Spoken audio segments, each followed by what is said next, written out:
হচ্ছে হারুন সাহেবের অফিসে ওই দিন যেদিন আমাকে রিমান্ডে নেওয়া হয়েছিল, আলেম উলামারা সুপারিশ করেছিলেন যাতে করে রিমান্ডে আমাকে নির্যাতন করা না হয়।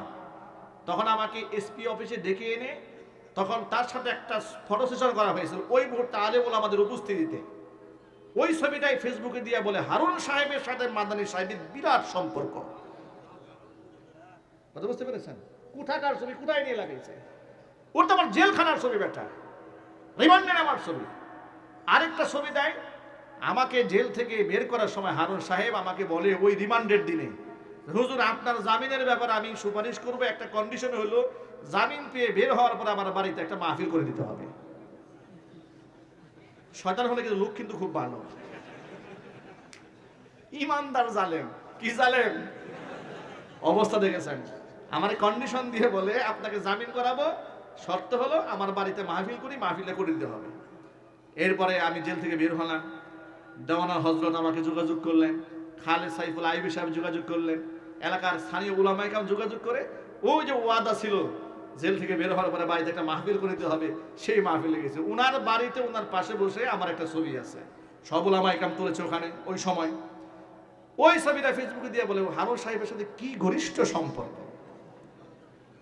ভাইরা আমার, আল্লাহ তাআলা এই ধরনের কুচক্র থেকে আমাদের সকলকে হেফাজত করুন। কথাটা মনে পড়লো কেন? মনে পড়লো এই জন্য, ওই দিন ওই রিমান্ডের দিনে আমাকে একটা রুমে বসানো হলো ডিবি অফিসে। গিয়ে দেখি কয়েকটাকে ধরে হ্যান্ডকাপ পরা বেঁধে রাখছে ওই রুমের মধ্যে। ওটা দেখে তো আমার কলিজা একটা শুকায় গেছে।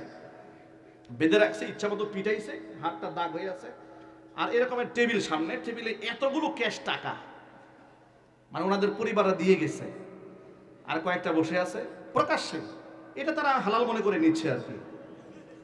আমাকে বসার পরে আমাকে জিজ্ঞেস, আচ্ছা হুজুর আপনাকে যেহেতু পেয়েছি একটা মাসলা জিজ্ঞেস করি। আমি আচ্ছা বলেন। আচ্ছা হুজুর, এই যে এই আসামিগুলো এই যে খুশি হয়ে আমাদেরকে যে টাকা দিচ্ছে, চিন্তা করছেন অবস্থাটা? এরা নাকি খুশি হয়ে দিচ্ছে। যে এরা যে খুশি হয়ে আমাদের কিছু টাকা দিচ্ছে, তো এটা খাওয়া কি আমাদের হালাল হবে না?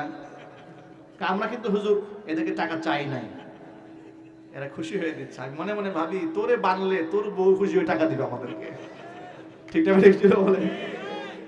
এখন এই কথা বলা যাচ্ছে না। আমি বললাম যে ভাই, সরকারকে আপনাদের বেতন দেয় না? কয় দেয়। হুজুর সরকার যে বেতন দেয় ওই বেতন দিয়ে আমাদের ভালো একটা ফ্ল্যাটে থাকতে পারি না, সন্তানদেরকে ভালো একটা স্কুলে পড়াইতে পারি না। আর এই জন্য যেহেতু আমরা চাপ টাপ দেই না, এরা খুশি হয়ে দিচ্ছে, এটা খাওয়া হালাল হবে না? মাসলা জিজ্ঞেস করে। চুরি তো করবে, চুরি তো চুরি, সিনাও চুরি। আমার কাছে বৈধ ফতুয়া নেই হাসরের মধ্যে মাইরটা আমি খাইতে পারি। আমি বললাম যে ভাই, এটা আপনার জন্য সুযোগ নাই, জায়েজ নাই, আপনি এটা করতে পারবেন। আবার ফতুয়া দিচ্ছি, মনে মনে ভয়ও পাচ্ছি যে আমার তো রিমান্ডের দিন, কার গজব কার উপরে এসে পড়ে, খুব টেনশনে আছি।